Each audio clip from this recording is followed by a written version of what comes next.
तो दोस्तों सुबह के बज रहे होते 5 और हम लोग लखनऊ से लगभग 80 किलोमीटर दूर बाराबंकी में स्थित लोधेश्वर महादेवा मंदिर आ चुके होते हैं। और यहाँ पर अभी भी अंधेरा होता है, तो हम लोग चल देते हैं इसी अंधेरे में नहाने के लिए तालाब के ऊपर। और तालाब पर पहुँच करके हम लोग देखते हैं यहाँ बहुत सारे भक्त होते हैं जो कि नहाने के बाद दर्शन के लिए, और खुले हुए पानी में नहाने का मजा कुछ और ही होता है। फिर हम लोग थोड़ी देर पर यहाँ पर नहाते हैं डुबकी लगा करके, और उसके बाद यहाँ से चल देते हैं नहाने के बाद हम लोग दर्शन के लिए। और जब तक हम लोग नहा करके यहाँ से निकलते हैं तब तक पूरी तरीके से सुबह हो चुकी होती है। यहाँ रास्ते में हम लोगों के लिए खाने पीने के लिए बहुत सारी दुकानें होती हैं जो कि खुल गई होती हैं सुबह ही मॉर्निंग में।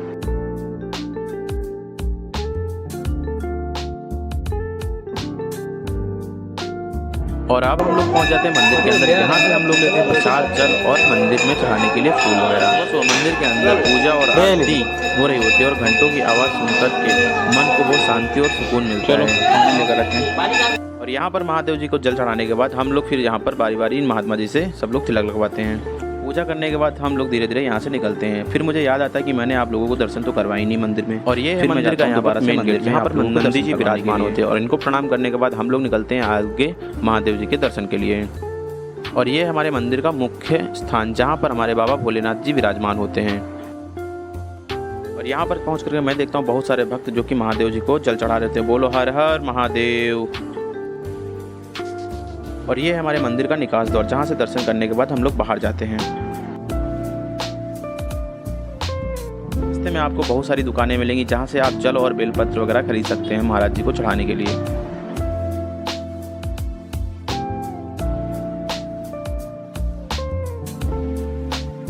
और बाबा के दर्शन करने के बाद हम लोग बहुत ही शांत मन से यहाँ से चल देते हैं घर के लिए वापस। लेकिन गाड़ी में पहुंचने के बाद हम लोग का प्लान बन जाता है। यहाँ से लगभग 15 किलोमीटर दूरी पर एक पेड़ स्थित है जिसका नाम है पारिजात का पेड़, जो कि संसार में सिर्फ एक ही पेड़ होता है। तो हम लोग चल देते हैं यहाँ से फिर उस पेड़ को देखने के लिए। और महादेवा से लगभग 15 किलोमीटर दूरी तय करके हम लोग फटाफट पहुँच जाते हैं इस पेड़ को देखने के लिए। और कहा जाता है ये पेड़ महाभारत के टाइम पर स्वर्गलोक से लाया जाता है ना। हम लोग पास पहुंच रहे थे, हम लोगों की मन की उत्सुकता और बढ़ रही थी क्योंकि हम लोग देखने जा रहे थे एक उस पेड़ को जो कि संसार में सिर्फ एकमात्र पेड़ है। इस पेड़ की खासियत यह है कि इसके नीचे बैठ करके आपकी सारी थकावट दूर हो जाती है। और फिर हम लोग धीरे धीरे यहाँ पर पहुँच जाते हैं पेड़ के पास, जो कि देखने में बहुत ही पौराणिक और बहुत ही खूबसूरत होता है। फिर हम लोग पहुँच जाते हैं इस पेड़ के पास और इसके दर्शन करते हैं, जो कि देखने में बहुत ही आकर्षक लगता है।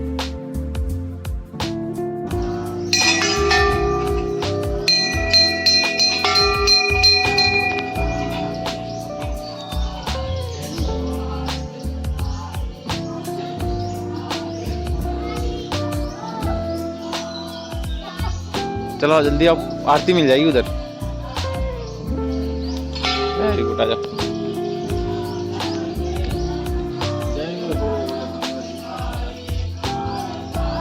और इस पेड़ की आकृति आपको हर साइड से अलग टाइप की लगेगी। सुबह सुबह हम लोग पहुँचते तो यहाँ पर हम लोग देखते हैं कि यहाँ पर पेड़ के महात्मा लोग पेड़ की आरती कर रहे होते हैं।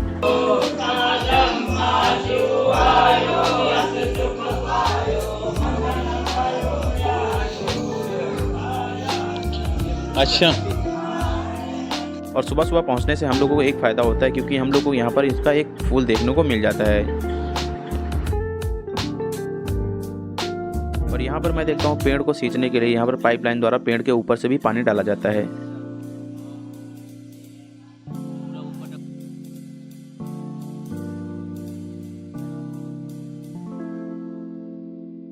और पेड़ के दर्शन करने के बाद हम लोग वहाँ पर स्थित बगीचे में भी टहलते हैं। वहाँ से टहलने के बाद हम लोग फिर वापस आ जाते हैं अपने घर के लिए। अच्छा लगा हो तो चैनल को लाइक और सब्सक्राइब करें।